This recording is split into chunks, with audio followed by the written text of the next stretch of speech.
habeen wanaagsan kuna soo dhawaada telefishinka BBC Somali qodobada wararkeena caawa ugu waaweyn waxa kamid ah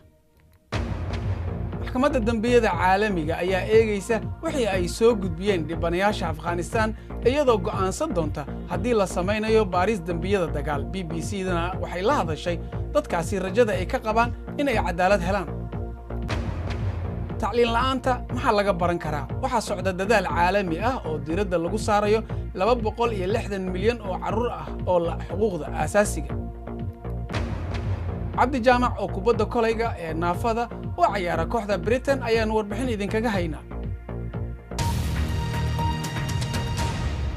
تضبط كل صور دافي وحكرنا عي مجال كابول عاصمة أفغانستان قرحينا حدين له kuwii ugu dambeeyay muddo 40 sano oo dagaal ka taagnaa laakiin hadda maxkamadda dambiyada dagaalka ee caalamiga ayaa bilaabaysa in ay qiimeyso waxyaabo ay soo gudbiyeen dad dhibaato ay ka soo gaartay Afghanistan maxkamaddu waxay go'aaminaysaa in la sameeyo baaritaan rasmi ah iyo in kale oo la xiriira dambiyada dagaal si kastaba ha ahaatee Mareykanka ma uusan saxiixin maxkamadda waxaana hal sharci uu sheegayaa in haddii shaqaale Mareykan ah maxkamadda loo diro in mas'uuliyiinta isticmaali karaan hab walba oo suuragal ah oo ay ku soo furanayaan BBC-da ayaana kala hadashay qaar ka mid ah dhibanayaasha Afghanistan sida ay u arkaan in ay cadaalad helaan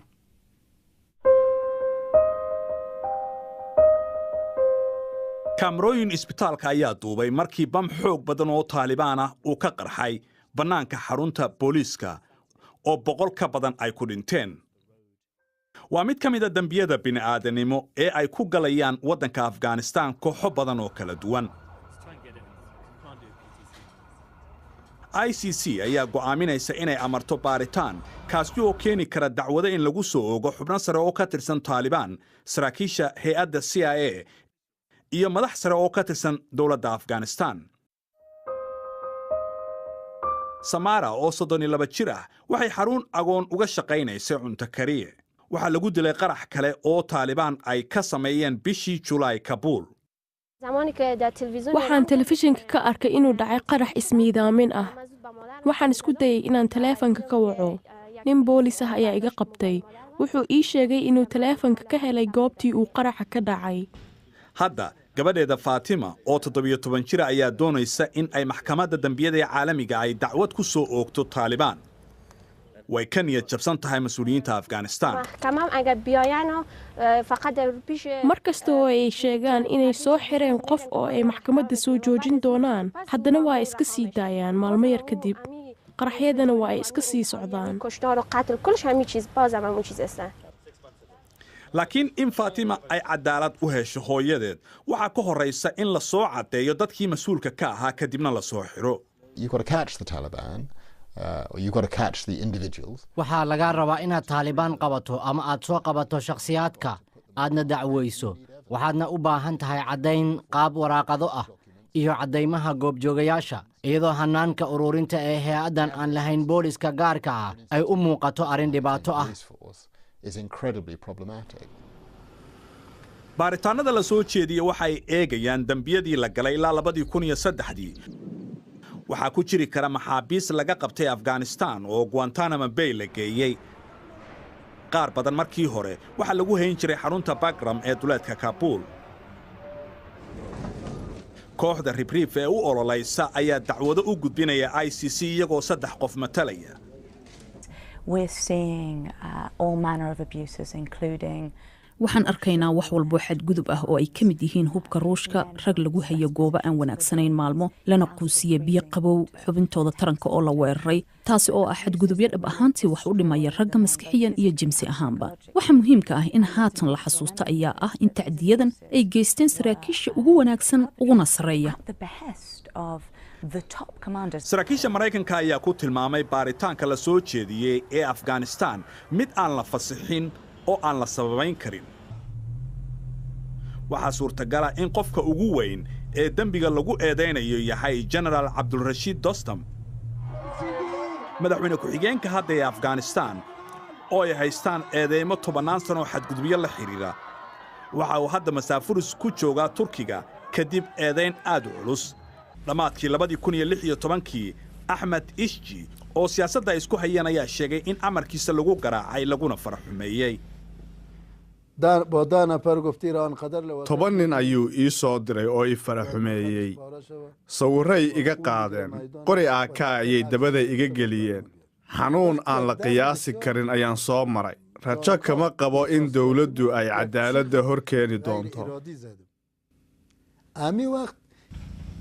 ishji wuxuu aaminsan yahay in ICC ay soo farageliso Dastam waa uu beeniyey wax qalada inuu sameeyay afayeenkiisana waxa uu sheegay in ishji marna aan la kufsan garsoorayaasha maxkamadda ayaa u baahan inay go'aan ka gaaraan baaritaan rasmi ah iskaba dhaaf heer dacwo ku oogid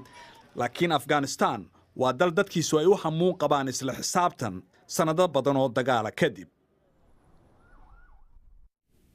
faahfaahin dheeraada ku saabsan warbixintan iyo kuwa kaleba waxaad ka heli kartaa bogga BBC Somali adigoo moobilkaaga ka galaya bal markana aynu eegno qodobo kale oo ku jira wararka maanta ugu yaraan 5 ruux ayaa lagu dilay in ka badanna 40 way ku dhaawacmeen kadib markii ruux walxaha qarxa isku soo xiray uu isku qarxiyay xero barakacayaal oo ku taalamay guri waqooyi bari Nigeria ruuxa looga shakiyay oo haweeney Boko Haram ka tirsanayd ayaa habeenkii Arbacada qaraxa ka geysatay gudaha xerada Dalori oo ah xerada qaxootiga ugu weyn magaalada waddanka Kenya 3 telefishan oo hawada ay ka saartay dawladda 3 maalmood ee la soo dhaafay ayaa wali hawada ka maqan iyadoo ay maxkamad go'aamisay in la fasaxo maxkamadda ayaa amartay in aysan dawladda faragelin warbaahinta NTV, Citizen TV iyo KTN ay dawladda hawada ka saartay iyaga oo qorsheynaya inay si toos ah u tabiyaan caleemasaarka hogaamiyaha mucaaradka Raila Odinga oo isu caleemasaarayay madaxweynaha dadka asaasaha Facebook ayaa sheegay isbeddelka ay ku sameeyeen qaabka wararka ay hoos ay keentay inay u dhacaan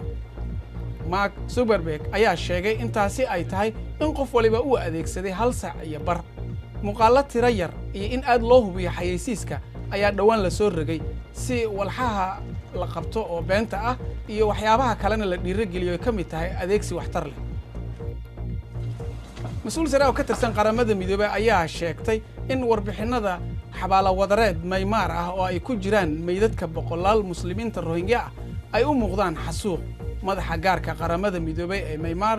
Yang Hee Lee ayaa sheegtay in ay tahay in la baaro qabuurahaasi lagu faahfaahiyay AP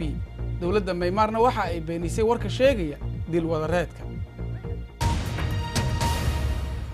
ololayaasha waxbarasho siyaasiyiin madax iyo ganacsato ayaa waxa ay joogaan caasimadda Senegal si ay u ururiyaan lacag gaaraysa 2 bilyan sanadka marka uu gaaro 2020 lacagtan ayaa lagu maalgelinayaa waxbarashada wadamada soo koraya shirkan waxbarashada adduunka ayaa muhiimad weyn siinaya carruurta naafada ah iyo gabdhaha madaxweynaha Faransiiska iyo ugu yaraan 4 madaxweyne Afrikaan ah ayaana ka soo qayb gali doona dugsiyada quraanka Senegal ayaana ka mid ah arrimaha looga hadlayo Sohayba Maxamed Badqas ayaa ka waramaysa waa muuqaal caadi ka ah Dakar in ardayda madaariista ay ka dawarsadaan wadooyinka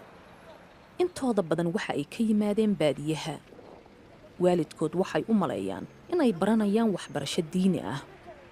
in yar oo nasiib badan waxay heleen meelaha carruurta lagu xanaaneeyo halkan waxa ku diyaar ah cunto hoy iyo goobo lagu cayaaro waxaana laga badbaadinayaa xaaladihii adkaa ee ku haystay wadooyinka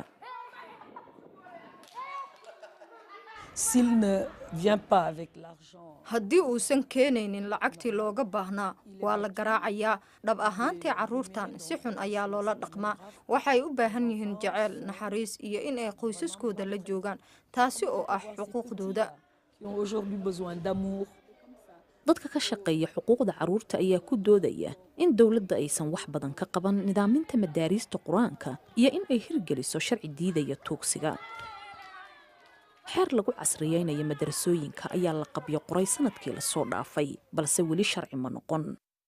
inta badan dugsiyada hoose ee qur-aanka lagu barto ayaysan tani suuragal ka ahayn mana laha qalabka carruurta ay ku cayaaraan iyo in ay sameeyaan farshaxankaba madarasooyinka ayaanan gabdho dhigan haddii ay dhigtaanna wiilasha la fasal maaha wax ugu badan oo ay bartaanna waa xifdinta qur-aanka agaasimaha madarasadan oo ku taal xaafad ay degan yihiin dad shaqaysta oo ku dhow Dakar ayaa ka mid ah imaamyada doonaya in madaariista isbeddel lagu sameeyo waxaan ku dhiirigelinayaa waalidiinta oo dhan inay ku kalsoonaadaan xeerka looga gol leeyahay casriyeynta iyo nidaaminta madarasooyinka. waxaan shaqo badan la samaynay macallimiinta madarasooyinka si ay u fahmaan baahida lagu horumarin karo tayada bii'ada iskuulaadka iyo tayada waxbarashada. in ka badan 5,000 oo iskuul oo qur'aanka lagu barto ayaa halkan ku yaala. dalkan madaniga ah ayaa inta badan waalidiinta waxa ay doonayaan in wax laga bedela madarasooyinka. isku dheelitirnaanta arrintan ayaa ka mid ah caqabadaha wajahaya waxbarashada Senegal. markana wararka ugu waaweyn cayaaraha, ruushka ayaa ka dalbaday guddiga olombikada caalamiga inay u ogolaadaan 28 ka mid ah ciyaartooydooda in ay ka qayb galaan ciyaaraha qabobaha olombikada bishan ka dhacaya waddanka Kuuriyada Koonfureed kadib markii laga noqday in aysan dib dambe u cayaarin. maxkamadda xalisa khilaafka isboortiga ayaa go'aamisay in caddaynta guddiga olombikada aysan ku filnayn in lagu ciqaabo ciyaartooydan. horyaalka ingiriiskana Tottenham ayaa 2-0 uga badisay Manchester United oo booska labaad ku jirta, halka Chelsea ay u dhacday booska afraad kadib markii 3-0 gurigooda ay kula tuntay Bournemouth. Manchester City ayaa iyana ka adkaatay oo 3-0 kaga adkaatay West Brom, taasi oo 15 dhibcood ku sii dartay hogaankooda. waryahanada Fernando iyo Kevin De Bruyne iyo Aguero ayaana City gaarsiiyey 101 gool dhammaan tartamada ay galeen. bal haddana aan la kulanno Cabdi Jaamac, waa nin Soomaali British ah oo kubadda kolayga oo naafada u ciyaara kooxda dalkan Britain. waxa uu ku dhashay tuulada la yiraahdo Maxamed Ugaas oo ku dhow magaalada Burco. waryaha BBC-da Cabdiraxmaan Bidhaan Daahir ayaana kula kulmay magaalada Sheffield, waxa uuna uga warramay sida uu u dhaawacmay iyo horumarka uu gaaray. waxa igu dhacay anoo yar oo 14 jir ayaa accident baa igu dhacay, daaqad baan ka dhacay, marka waxa igu dhacay dhabarkan ka jabay, lafta dhabarka, marka kursiga ayay noqotay inaan ku fadhiisto. waxaan ku bilaabay basketball school baan ku jiray markaan dhalinyaraha, marka waxa yimi inaan Ingiriiska u ciyaaray isaguna oo igu yiri ma kale oo basketball ciyaar oo isku day. aniguna berigan yaraa dhalinyarada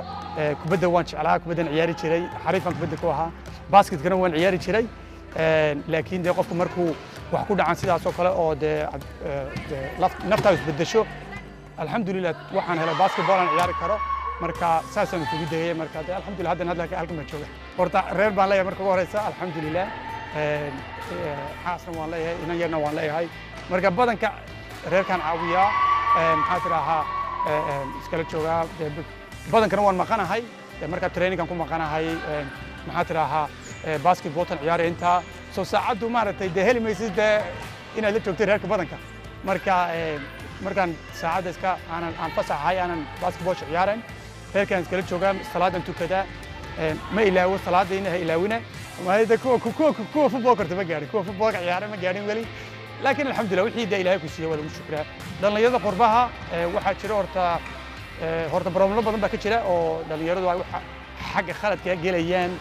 ay maaragtay jeelka ku jiraan, qaal xidhaya waxaas oo dhan. laakiin waxa muhiim ah anigu aan horta odhan lahaa community-yaasheena Soomaalida waa inaan caawino horta dhalinyaradeenna aynu sports ay ciyaaraan ama ay wixii kale ay samaynayaan aynu ka caawino. erbar ku yaalla waddanka Mareykanka, dadkii joogay ee doonayay inay ka safraan ayaa la kulmay arrin ka yaabisay kadib markii haweeney ay isku dayday inay diyaaradda la soo raacdo shimbirka daa'uuska la yiraahdo. waa loo diiday in duulimaadkaasi oo New York ka baxayay Los Angelesna u socday. shimbirta waxay haysatay ticket sax ah, balse diyaaradda ayaa diiday, waxa ayna ku sheegeen sababo la xiriira badqabka iyo caafimaadka diyaaradda. wararkan iyo kuwii ugu dambeeyaba waxaad kala socon kartaan oo aad ka helaysaan bogga bbcsomali.com. intaas ayaan ku soo gabagabaynaynaa barnaamijkeenna caawa. waadna ku mahadsantihiin daawashadiina. intaan kulmayna waxaan idin leeyahay nabad gelyo.